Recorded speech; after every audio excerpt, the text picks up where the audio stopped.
this situation is highly unusual because we had 3 hours this morning of non-stop bombardment and not a single government official saying anything. In fact, the defense minister only came out now, half an hour ago, and said that Israel is now in a war with Hamas. But the first 3 hours, all we had was simply information from the military about where rockets have been fired from, but we had no information whatsoever about the hostage situations that we see, about militants driving around in pickup trucks on the streets of Israel, shooting indiscriminately. Nobody was verifying this. Nobody was saying anything about it. So this creates a lot of terror, a lot of anxiety among Israelis, because these videos, they travel very, very fast.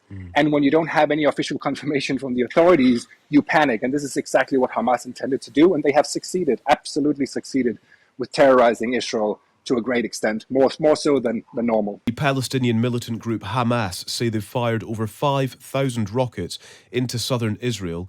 At least one woman has been killed, 15 or more people have been injured. Israel says it's now on a war footing. Jotam Confino is a journalist who joins us live from Tel Aviv. Jotam, thank you for joining us. What's happening where you are? Well, I'm currently in a bomb shelter. Our friendly neighbor has let us borrow his bomb shelter because not all apartments in Tel Aviv have bomb shelters. So I'm currently with about 10 other people running because rockets were fired over Tel Aviv. Quite a chaotic morning, to say the least. Over 5,000 rockets fired from Gaza. And also terrorist infiltration across the border. We hear numerous reports about hostage situations. In fact, my father just spoke to one of his friends near the Gaza border who said that there are currently Hamas militants in his kibbutz, and they are not able to reach the military or the police. They are not able to simply get out of the situation. This is a highly unique situation in Israel. This almost never happens. Whenever there's a war between Hamas and Israel, it's usually rockets fired from Gaza and Israel carrying out airstrikes in Gaza. This terrorist infiltration is highly, highly surprising and very, very serious. And one last thing, we also heard that 4 other people have been killed, according to a mayor in the Negev desert. So 5 people killed so far, dozens injured, and like I said, a highly volatile situation. Yeah, well, thank you for the update on that. In terms of what you saw and witnessed and indeed had to run from in Tel Aviv, was it clear where the rockets that were flying over Tel Aviv, where they ended up, where they hit?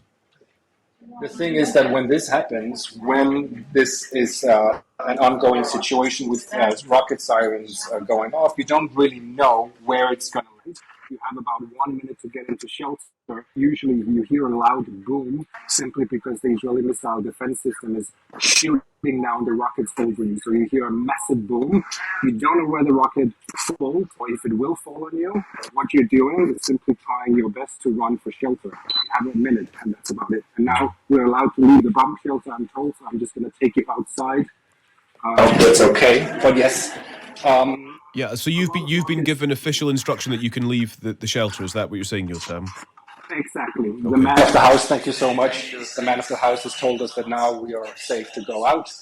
But and just on that point, Jotam, if I may ask, because somebody else we were speaking to a short while ago suggested that they were really struggling to get official information and they were hoping for guidance. But how are you accessing information? Are you able to speak to others to get official guidance and information? How does that work?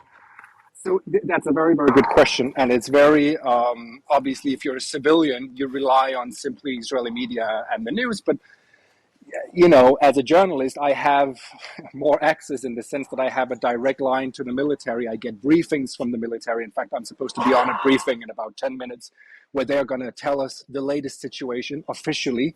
So I get obviously direct information from the military. I'm also on Telegram channels with Hamas and Islamic Jihad that send out their statements. Right. So I get the information first, but information travels very, very fast, as you know, today. So most Israelis tune in to TV or radio and then they get the information shortly after. But like you said, this situation is highly unusual because we had 3 hours this morning of non-stop bombardment and not a single government official saying anything.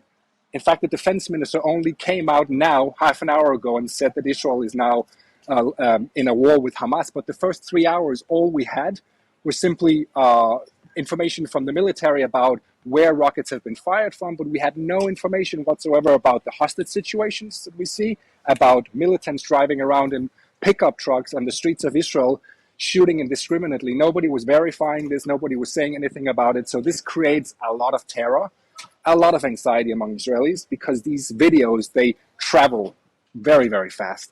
And when you don't have any official confirmation from the authorities, you panic. And this is exactly what Hamas intended to do. And they have succeeded, absolutely succeeded, with terrorizing Israel to a great extent, more so than normal. Yeah. Jotam, you said a moment ago that you'd had the something of an all clear so that you could move outside. You have now moved outside and you must do whatever is safe for you. So please just bear that in mind as we continue speaking just now. I mean, from what I can see here in the studio, I mean, it looks like a lovely day in Tel Aviv and it seems almost calm behind you at this point. That's the situation usually in Tel Aviv when these situations happen with rocket attacks, because Hamas has only a limited amount of missiles that can reach Tel Aviv, which means that Tel Aviv is not hit as often, and that means simply that other cities closer to the Gaza Strip will be hit much more severely. You'll hear sirens going off every 15 minutes. In Tel Aviv, it happens usually once an hour, depending on the barrage. But yes, it looks like a good day. It's sunny outside, but there are not many people on the street, I can tell you that. And you can also see that it's a Saturday morning. Normally, people are going out to cafes. Most people are staying indoor because they've been told simply to stay inside at this very given moment. Of course. An unsettling morning for you, Jotam. We're very grateful for you taking the time to speak to us. Thank you very much indeed. My pleasure. Thank you. That is Jotam Confino speaking to us live from Tel Aviv. And don't let that escape your attention. We started by speaking to Jotam in a bomb shelter a few moments ago, and he has now moved outside where it is calm. There's hardly anybody on the streets behind him in Tel Aviv there. But obviously, we started with him taking shelter from this barrage of strikes as rockets have been flying over Tel Aviv already this morning. I think what's really important to note is exactly what Jotam said, that normally when there are escalations between Hamas militants in Gaza and the Israelis, it is an exchange of fire. So there would be rockets sent over from Gaza into Israel. And it's worth remembering that the Israelis, many of them have bomb shelters. When the Israeli army returns that fire on the Gaza Strip, many people are living in very ramshackled homes and there are no bomb shelters for them to retire to. But what is very different about this and significant is the number of, and it's only rumoured at this stage, it hasn't been confirmed, of these Hamas militants who have infiltrated inside of Israel. There's rumours of hostage takings and people being injured and killed. That hasn't been confirmed. But that, if it is true, is a significant difference to the sort of escalation that has been seen in recent years. And that is one well worth noting.